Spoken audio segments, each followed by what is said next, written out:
the cost of keeping Jimmy Garoppolo. I think it's going to be a longer list. Well, you kind of just touched on it. You'd have that money you could use right now to invest to make this team better. Would be available right now. Yes, absolutely. So the cost of keeping Garoppolo is you eventually could get rid of him. You eventually could get something. You eventually will create the cap space, whether he's cut, traded, or just he becomes a free agent at the end of the season. You'll eventually get the cap space for next year. You'll eventually get a return for him. You know, if you hold on to him, you get a third-round comp pick for him next year. But you get nothing this year. You cannot. And there's a bunch of good players still available. Yeah. There are premium edge rushers, premium corners, premium safeties. One of my favorite safeties, I talk about him, and Vish talks about Edmonds. Is still Edmonds. He's hanging out. He's hanging out. Premium safeties, offensive tackles, guys who could really put the Niners over the top, guys who could fill needs for them. They can't do that right now. They have no cap space. So here's what let's say this happens. Trey Lance is the starting quarterback. Jimmy's on the bench. You don't have a starting right tackle. You don't have a starting strong safety. You don't have a starting nickel back. All of a sudden, the team around Trey isn't as good as the team was around Jimmy Garoppolo. And let's say the team doesn't win as much as it did last year, or Trey gets hurt. That's the cost of keeping Jimmy Garoppolo. Your team loses, doesn't win as much, or your quarterback gets hurt. I mean, they just made the biggest weakness on their team their offensive line. That's what they've done this offseason because they needed to keep Jimmy Garoppolo. So I think the cost of keeping Garoppolo is, I mean, we're just getting started. The fact that you haven't made a clear signal to your fan base or your locker room that you believe in Trey Lance. I think not really having, and also not really having a true answer at safety is a big, because the 49ers are heavily reliant on their safeties. I think people are going to appreciate, if Tart doesn't come back, I think people are going to appreciate Jaquiski Tart a lot more than in the past, because 49ers scheme-wise rely on Ward and Tart to do some things that the current roster, guys on the roster, cannot do. I have no idea why people think like Moore is going to be like some breath of fresh air and starting to, like, we've seen Moore before. Like, this isn't a rookie that got hurt and then never got a chance to play. Like, he actually got a chance to start before, like, and was not good.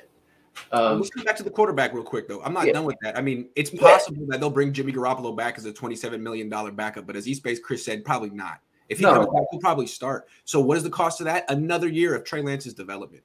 I mean, they'll try to say that, like, you can learn stuff in practice, but you don't develop as quickly in practice as you do in real games, because practice isn't football. There's no pass rush. You're not actually learning how to navigate a pass rush. Right. You're learning how to read coverages and throw and stuff like that, but it's not the full game. So you really cost him another year of development. Right. And even if Trey was the starter, are you going to give him all the first team reps? Probably not. You're probably going to give some of those reps to Jim. So he's not going to get all those reps when Jimmy's healthy, right? Even if Trey's the starter. You divide the locker room again. Yeah. So I want to touch on that, right? Because people be like, "Oh, well, who's the toxic player that's gonna speak up?" It's not so much that there's going to be a toxic player. What's going to happen is people are going to act. What are we talking about right now? We're talking about quarterbacks.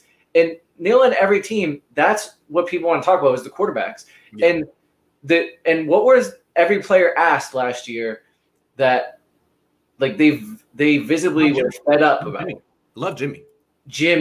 Love Trey. Jimmy. Trey. Jimmy. Trey. Hey, what do you think about the quarterback situation? Right. Hey, what do you think about the quarterback situation? Forget what you do. You know what I mean? Right. Yeah. And whether it's Jimmy that's starting or it's Trey, it's not going to change. Like, Jimmy could be the starter and Trey could be the backup. They're still going to ask about Jimmy and Trey. If Trey's a starter, and Jimmy, how do you feel about Jimmy Garoppolo being the backup now? What's that like? Well, how do you get to that question? Yeah, how do you feel about that? How do you get to that question? George Kittle.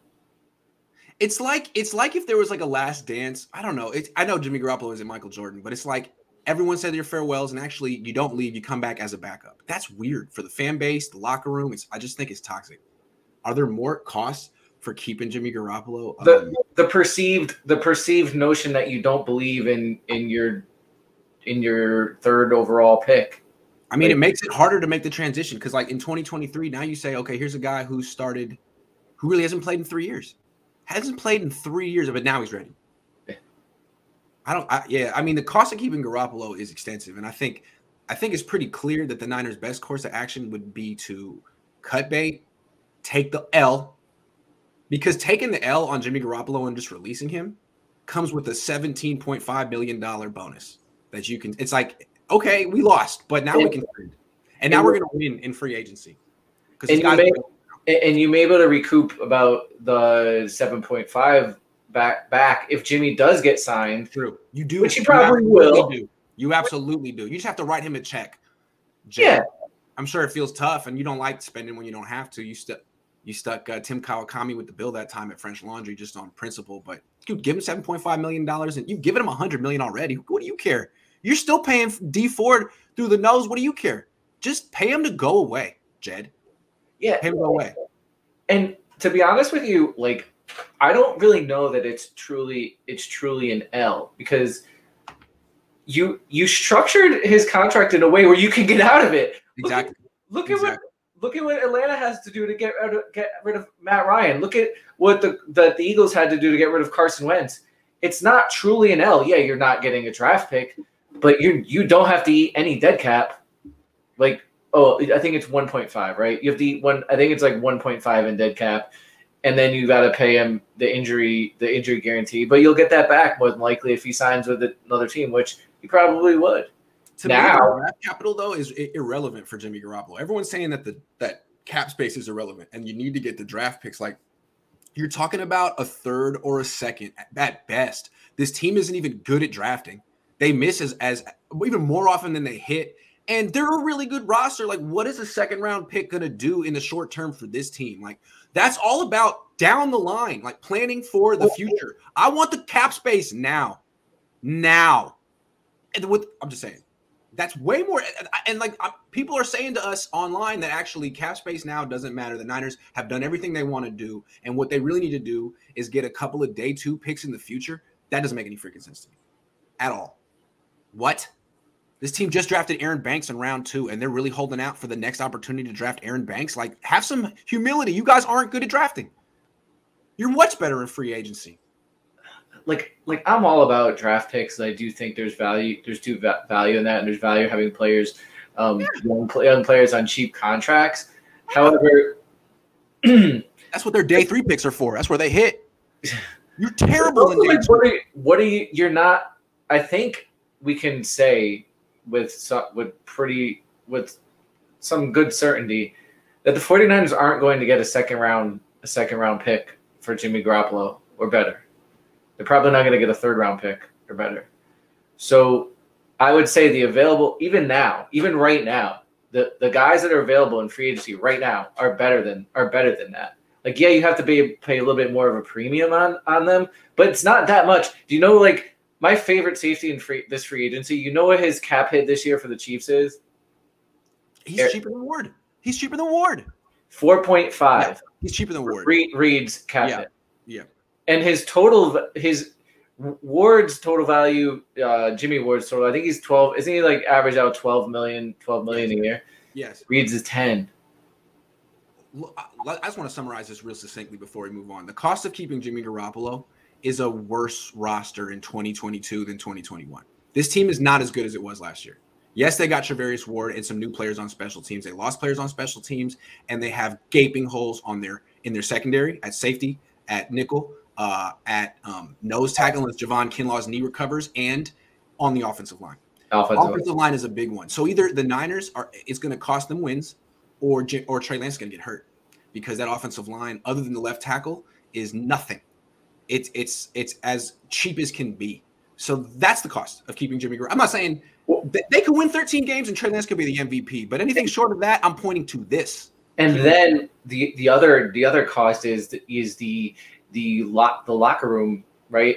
There's going to be considerable focus on the quarterback situation if he's on that roster, and you're not helping your young quarterback if he's there. Like, if you want to give Trey Lance some competition, bring in another backup, bring in another guy.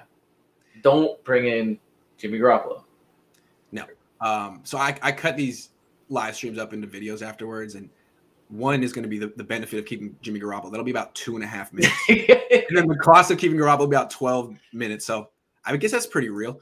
Delicioso says to all Jimmy fanboys, if he was an elite quarterback, he would have been traded already. Jimmy is overrated rookie with no upside. Let's go Chargers till Jimmy off the team. Damn. Niner fans are pissed. Let's go Chargers.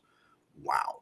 Hey, man, I'm just happy that I never wavered on my opinion of Jimmy Garoppolo because I thought it was pretty clear. And the only reason to be nice is either because you are a Niner fan or you want to pander to Niner fans. But if you actually were, a jerk like me and stick to your guns, you can see it. So I'm glad I did. I took a lot of crap for it. But I think Niner fans are right there with me now. They're like, get off the freaking team. Now. Most of them, most. There's still yeah. Cost of keeping Jimmy is my fanship to the Niners. Damn. John Lynch, are you watching? Wow. Jed York, are you watching?